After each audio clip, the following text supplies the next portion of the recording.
Hi, friends. It's Pastor Harley from the Broadway Church. Again, if you're reading through the Bible with the church, we're in First Samuel, beginning there, and you have, of course, the birth of Samuel is coming on. It begins, of course, with Hannah, Samuel's mom.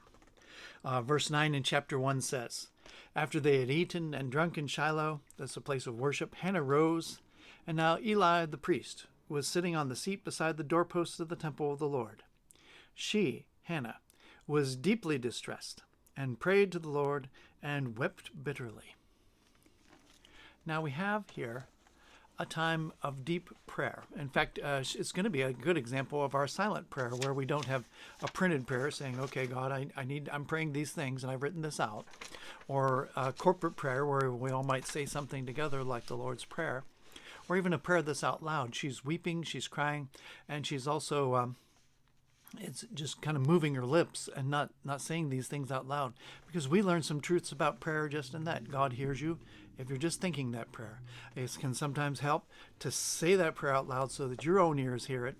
But at any rate, Hannah approaches God with the strength that she has in the way that the Spirit has led her. She approaches with a desperateness, and her heart is broken. She is waiting for a child. That's a great and deep heartbreak. People who can't have children, and for her, she is just pouring out her heart to God. This is a heart's prayer, and notice that God hears and answers it. So Hannah is a demonstration of faith.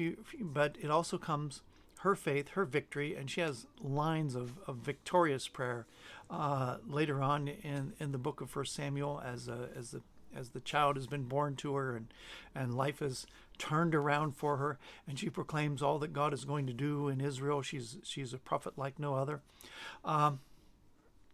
It can come after heartbreak, after your heart is poured out in prayer, because that heart has been broken.